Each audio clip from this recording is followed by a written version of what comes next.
Fall in. Good afternoon, ladies and gentlemen. This is Rusty 78609, alive and in color from Southwest Texas, USA, and it's warm outside.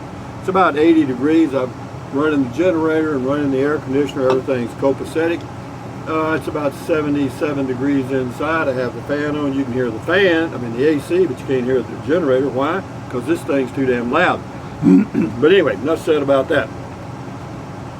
This is a sanity session, a Beer 30 sanity session. How do we all get to be sane? Well, that depends, because first of all, who determines who's sane and who determines who's insane? That's a good question, but here's to you, here's to me. Should we ever disagree? Here's to me.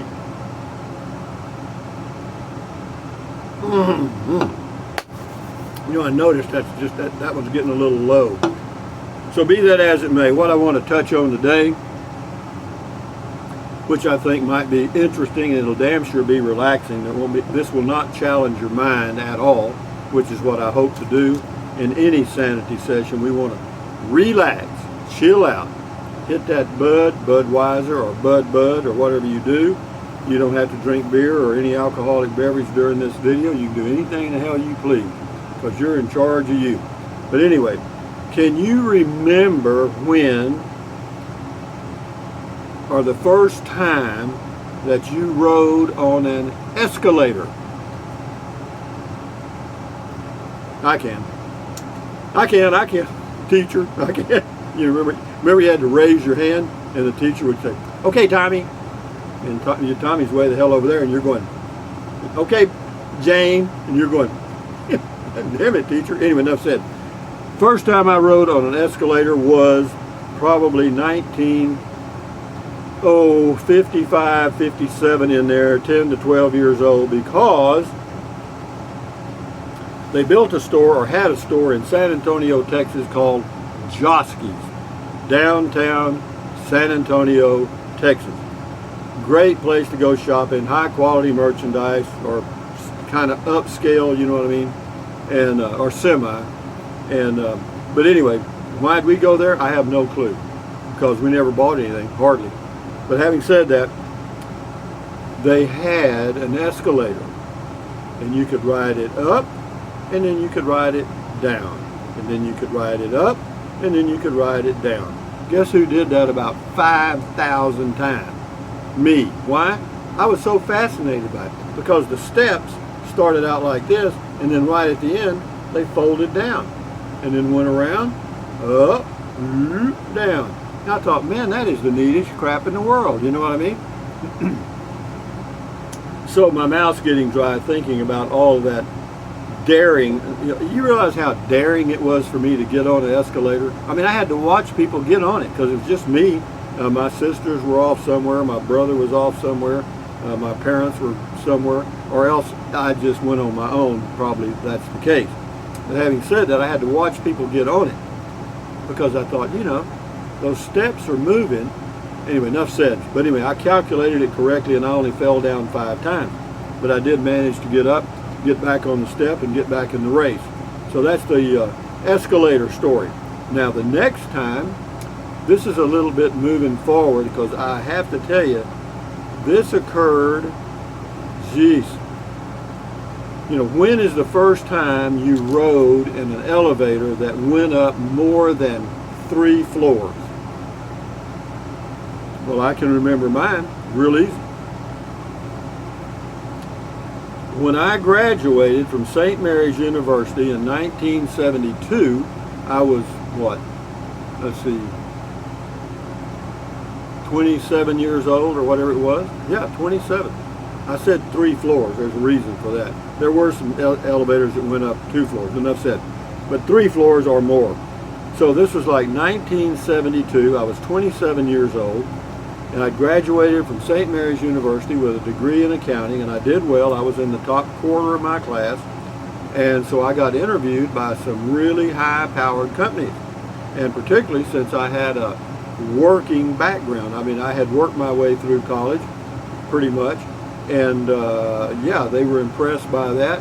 See, the interviewers come to the university they interview you, or you sign up on their sheet, and you go there for that interview, and yeah, they kind of screen them, you know what I mean? But anyway, I got screened by a bunch, and anyway, I must have stuck in the filter, because I got some really neat interviews. My first one, biggie, and this will cover two big events. You know, when did you first fly on a jet airplane? This will cover that also, because I got an offer for a job with Arthur Anderson in Houston. No, wait a minute, scratch that, wrong. Pete Marwick Mitchell. That was the name of the CPA firm in Houston, Texas. They had huge offices at One Shell Plaza, downtown Houston, Texas. So anyway, they sent me a letter first telling me that, you know, they wanted to interview me in Houston, Texas, and, you know, they take care of all the travel arrangements. All I had to do was go to American Airlines or whoever it was, and, you know, they take care of the transportation from the airport to the interview at One Shell Plaza, downtown Houston. Now, man, you talk about the only aircraft I'd ever flown on. I had flown on a Piper Cub that was a crop duster for us in Kennedy, Texas. I'd flown on it one time, little single engine, small thing, and then I had flown on a tail dragger, a DC-3, I think, out of San Antonio to Fort Polk, Louisiana, and we ain't gonna count that one. But anyway, yeah, so this is my first time on a jet aircraft. So anyway, I go to the airport, and I was married then.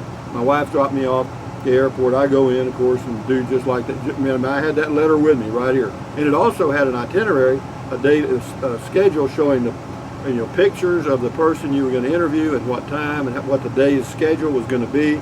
And then you'd go back to the airport and back to San Antonio, where I was living at that time. So anyway, I go to the airport. I mean, I didn't know shit about an airport. Thank me. My wife dropped me off, and she probably went and chased, you know, Bubba was probably waiting at home. I mean, shit. Enough said about that. Anyway, I go to the counter, and the girl says, well, you know, go to here, there. And I thought, hold on, man, whoa. Where is Terminal A, or where is this thing I've got to get to? Because I'd never heard those words.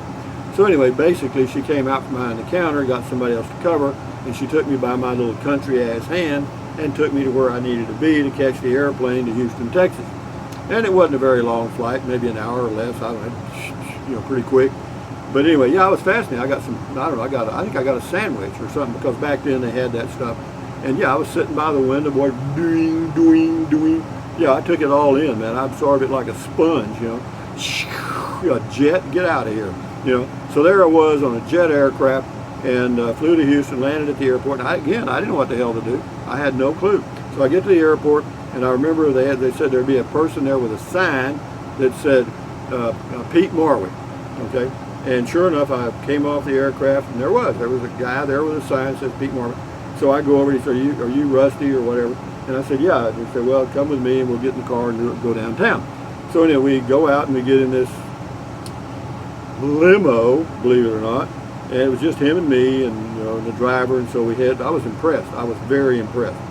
So we drive down to One Shell Plaza, stop in the front, and he tells me, so, you know, you get out here, I got to go around with the driver because I'm going somewhere else, and, you know, just go up to floor whatever. And I thought, okay, thank you. But I knew I was early, or the aircraft had gotten me there early, because I wasn't supposed to have my first meeting until 8:30, and it was only like 7:45. So I thought, well, you know, hell, I'll go down, I'll see if I can get something to eat. So I go in the building, which was freaking awesome. I mean, you know, huge building, I don't know how many stores. Hey Google, how tall is One Shell Plaza in Houston, Texas? One Shell Plaza is 714 feet tall. Hey Google, how many floors are in One Shell Plaza, Houston, Texas? One Shell Plaza has 50 floors. Okay, there you go. You got it from the horse's ear. But anyway, so anyway, I get out there in front of the building, go in, you know, look at my schedule. I think I was on like the 35th floor. It was way up, you know, I remember that. And so I get on the elevator, and, you know, they didn't have people in the elevator. You had to push your own button, you know what I mean? So I get on, there was probably some other people on there, I don't know. But anyway, I pushed the button, you know, away we go. And I thought, yo. And so anyway, finally get to the, you know, people were getting on and off and all that crap. So anyway, I got to the floor I was supposed to be at, and the elevator doors open like this, and guess what's right in front of me? The receptionist. It opened into her office. You got me? I thought, now that's cheating. I mean, I wanted to get some breakfast because I'd seen they had a cafeteria in the basement or the ground floor, whatever it was. And I was going to go get me a snack. Well, that ended that because I had no clue what to do other than just tell her what my name was and why I was there. And so she said, well, let me see if so-and-so is available. Hold on, my mouth's getting dry. Time, stop, whoa. Here. Cut. Here's to me.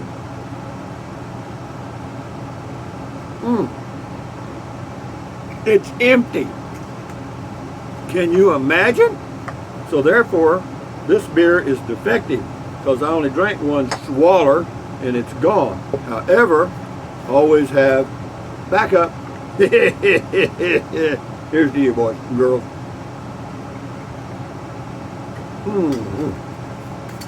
So anyway, this is a good story.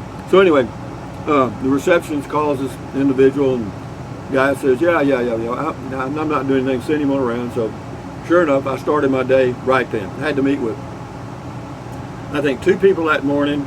Then we went to lunch, and then we came back, and I met with one of the partners. I think that's how it worked. And either at that point, they either offered you a job, or you got on the plane and went back to San Antonio. And because I had heard from other guys kind of how the game was played. So anyway, go in the first guy's office. They in the accounting profession back then, they had juniors, which would have been a guy like me just hired, and then they had seniors, which was like one step up, and then they had I think it was I can't remember. I think then it was partner or junior partner, senior partner, whatever. But anyway, a partner was a big deal. So anyway.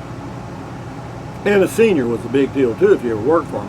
But anyway, so I go in and visit with this quote senior. That's step one, and he tells me all about the people are how many clients they have. They got them all over the world and all this crap. Huge offices, a lot of 1,000 employees, blah blah blah. The whole scam. And I'm going duh. I think I said duh about 50 times. And then went to the next guy.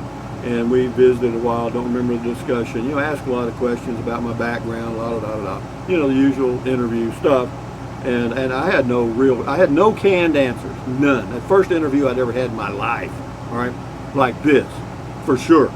And so, I'm dumb as a stick, whatever they asked, I just told the truth. He said, well, what do you think about it? I think they shit, or oh, that's super. I didn't pretend, as far as I know, because I was too stupid. So anyway, then we went to lunch. Well, this is a biggie. You'll like this part too. We go to lunch at Houston Country Club, or whatever they call it, country club, or Memorial Country Club. Maybe that was it. Fancy ass place. You go in. I was so overpowered by the building, first of all, and all the stuff outside, and it was beautiful. I mean, I'd never seen anything like it in my life. And so we go into this thing. There's 4 of us, and we go in, apparently, obviously they had reservation. Oh yeah, Mr. So-and-so, yeah, we got your table ready right over here. So no, we go over, and it's kind of a corner table, and we sat down, 4 of us, and then of course they brought the menu and stuff, and I remember a guy told me, he said, now when you get there, if you don't know what to do, which I didn't, I didn't know which knife, fork, spoon to use or any of that crap. If you've got more than one knife, fork, spoon, you got too damn much. Okay, that's in my opinion. You don't need 8 forks, 8 spoons, and all that shit. Anyway, enough said. But anyway, it was all lined up there. It looked like, well, in fact, it was more silverware decorating that plate than I have in my entire home now. Enough said about that. So, they looked at the menu and ordered and stuff, and the guy to my left ordered, I can't remember, some kind of steak. That's fine, I'll have the same thing. And then the guy said, then he left, another guy comes up, and he's taking the order for drinks. Well, first guy ordered, I can't remember, some kind of martini or something. Another guy ordered, I can't remember. But anyway, the guy to my left, the one I could clearly hear, said that he wanted a brandy, some kind of special brandy. And I said, well, that sounds good to me, man. That's muy bueno. And I'd never drank brandy in my life. which reminds me I need a drink of beer, but here's to you. So anyway, the drink order comes first. You have a drink before you have the meal. So I think that's how it was. And then I think we had one after, or I didn't, they did. But anyway, so the food came, and it was okay, I can't remember, just a little old piece of meat, you know, and the guy asked me how I wanted it cooked, and the guy to my left said a medium, and I said medium like a parrot, you know, and I'm glad I did because it was practically raw, you know, I mean, I don't like to eat something that's still going moo, moo, you know what I mean? So anyway, but anyway, I choked it down and ate the salad, you know, and I'm watching what fork to use and all this shit, because they had one that looked like a hay rake, and that was for your salad, okay? And then the other one looked a little better, and it looked, you know, that's the one you cut your meat with. And then you had a knife for this, and God damn, why do they do that? Enough said. So, you know, we ate and had our, but anyway, when they brought the drinks, I'll get back to that. When they brought the drinks, you know, the martinis were like, you know, shaped like this, you know what I mean? I remember the little glasses like this, and they weren't very deep, you know, about this deep. I thought, shit, we got screwed, and they didn't even give us anything. Anyway, so, and you know, it had a little olive in it, and so, you know, two or three got, or two maybe got that, and nobody got a beer, I know that. And if I'd ordered a beer, I'd have been in like Flint. But anyway, the brandy came in a big deal like this, you know what I mean? It was about this high, at the top is about this big around, it's about this deep, and in the bottom, it has this little puddle, okay? About, maybe, hell, it wasn't even that deep, about like this, you know what I mean? Just a little old puddle.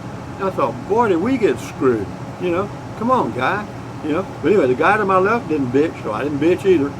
So I watched him, you know, he kind of swirled it around and took it, you know, like this, and then he took just a little sip, you know, he put it back down. So I did the same thing, and God almighty, boy, the fires went off. I know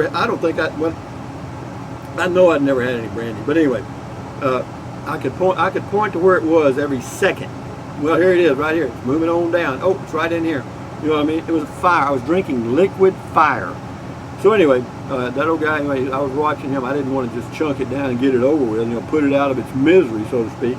But anyway, he kind of fooled around there, and I did the same thing. And we got through the drink, and then we talked for a while. You know, they asked a lot of questions, you know, background, you know, where'd you grow up, what'd you do, and all this shit. And hell, I told them about combining, picking cotton, you know. Hell, that's all I knew, you know. And asked me what I thought about college. You know, it was all right. You know, I mean, it wasn't a big deal. You know, hell, anybody could do it. And wanted to know, what made you interview with, you know, our organization. I said, well, you know, not much choice. I mean, you know, there was only 4 national firms interviewing, and so, you know, I picked all 4 of you, and so that's why I'm here. Oh, yeah, that's good, you know. And yeah, I interviewed with all the national firms that interviewed at St. Mary's University at that time, and also interviewed with the Peace Corps and a couple other places. And so, anyway, you know, we get through the meal. And, you know, of course, I think they had an after dinner drink of something. I don't remember if I did or not. I mean, I was so paranoid. It was unbelievable. I was so scared I didn't know what the shit to do. You know what I mean? Here's to you. Yeah, we rode out to the country club in a limo. A limo. 2 guys was sitting facing. I was sitting in the back, or yeah, the back. And so there's 2, you know, facing each other. Oh, hell yeah. And yeah, I had a chauffeur. Oh yeah, muy bueno. And me? Are you kidding me? 27 years old? You think I'm ignorant now? You should have met me then. Anyway, so we go back to the office, and anyway, the partner that was with us, you know, said that yeah, he said to take a break, you know, and you know, come by my office in about 15 minutes. You know, he told me where it was, 20 minutes, whatever. And so I did. You know, I went in the restroom, and the restrooms, which were immaculate. I mean, it was like unfreaking believable. They had a polisher to polish your shoes. You know, you put your foot on it, and you push this little button, and this thing spins around and polishes your shoes. Ha! I thought, get out of here. Oh yeah, you know. And I noticed everybody I met had on a dark suit, light colored shirt, dark tie, and black lace-up shoes. Every single one of them. Not every other one, every single one, except me. And I think I had on a green plaid sports coat, brown pants, and Crocs. No, I didn't have Crocs back then. But no, I mean, I know. I mean, well, that's all I knew. It was the only damn coat I had, you know. And I don't know how I got that. But anyway, and I'm sure they laughed all the way. I mean, I'm sure every time I turned my head, they're going, "Are you shitting me? Where'd this country bumpkin come from?" But anyway, so anyway, that was the end of that. So I get back on. Anyway, oh sorry, back to the interview. So we interviewed.